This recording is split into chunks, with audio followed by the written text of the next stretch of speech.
तो दोस्तों इस समय जो आप स्क्रीन पर वीडियो देख रहे हैं इसने पूरी दुनिया में बवाल मचा दिया है। क्यों?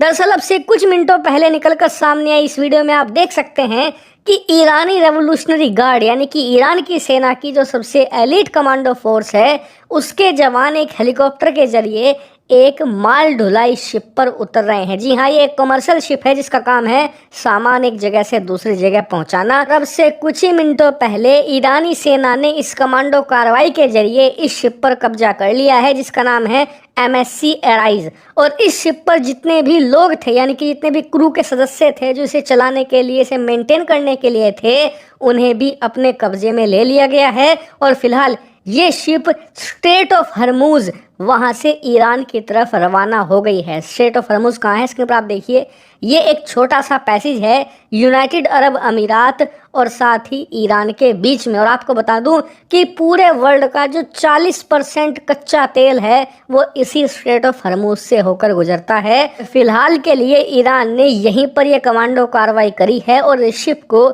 ईरान की तरफ मोड़ लिया है, यानी कि ये शिप इस समय ईरान की तरफ बढ़ रही है। लेकिन ईरान की इस कमांडो कार्रवाई से दुनिया हैरान क्यों है और साथ ही इस कमांडो कार्रवाई को ईरान ने किया क्यों है, ये दो बड़े सवाल हैं। तो पहले सवाल का जवाब ये है कि हैरान इसलिए है क्योंकि ये जो शिप है ये भारत की तरफ आ रहा था UAE से चलकर, यानी कि ये भारत सामान ढो रहा था, यानी कि भारत का सामान इसमें लदा हुआ था और इस शिप पर ईरान ने कब्जा कर लिया है, जो बहुत शॉकिंग है क्योंकि ईरान और भारत के बहुत अच्छे संबंध रहे हैं। ऐसे में ईरान का एक इंडियन बाउंड शिप को टारगेट करना एक बहुत बड़ी घटना है और भारत भी इस घटना को लाइटली नहीं लेने वाला। दूसरी बड़ी बात यह है कि इस शिप पर जो क्रू के सदस्य हैं यानी कि शिप को चलाने वाले लोग हैं उनमें 17 भारतीय भी हैं। इसके अलावा काफी बड़ी संख्या में फिलीपींस के नागरिक हैं, 2 की संख्या में पाकिस्तानी हैं, 1 की संख्या में रूसी नागरिक इस शिप पर क्रू के रूप में मौजूद हैं।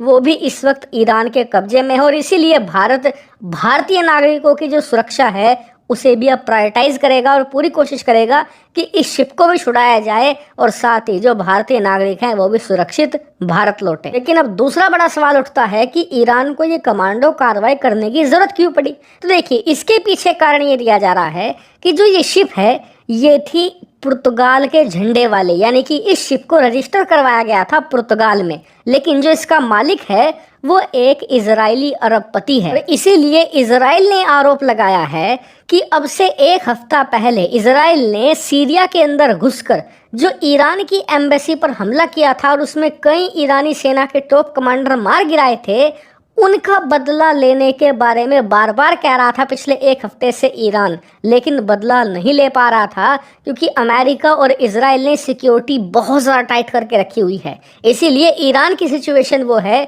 कि खिसियानी बिल्ली खंबा नोच है, क्योंकि पिछले 1 हफ्ते से ईरान के सुप्रीम लीडर अयतुल्ला खमनेई लगातार चिल्ला रहे हैं कि हम बदला लेंगे, हम इजराइल पर हमला करेंगे, इजराइल को कीमत चुकानी पड़ेगी, लेकिन कर कुछ नहीं रहे हैं। एक गोली तक नहीं चला सके हैं ये इजराइल के खिलाफ, क्योंकि इजराइल इतना ज़्यादा सतर्क और इतना ज़्यादा तैयार है किसी भी ईरानी रिस्पॉन्स के लिए। इसीलिए ये जहां भी हो सके इजराइल को छोटी मोटी चोट पहुंचाने की कोशिश कर रहे हैं, जैसे कि इजरायली नागरिकों के मालिकाना हक वाली शिप पर कब्जा करना, इन्हें इस तरीके से नुकसान इनडायरेक्टली पहुंचाना। लेकिन ईरान ये कह रहा है कि हम इजराइल के रास्ते रोक रहे हैं, इजराइल को चोट पहुंचा रहे हैं और रही बात बदले की तो बदला तो हम लेकर रहेंगे ही रहेंगे। लेकिन जो भी हो, फिलहाल के लिए ईरान ने स्ट्रेट ऑफ हरमुज पर ब्लॉकेड जैसी सिचुएशन तो बना ही दी है और ये पूरी दुनिया के लिए घातक है, ना सिर्फ इजराइल अमेरिका के लिए बल्कि भारत जैसे देश के लिए भी, क्योंकि पूरे वर्ल्ड का 40% तेल यहीं से होकर गुजरता है।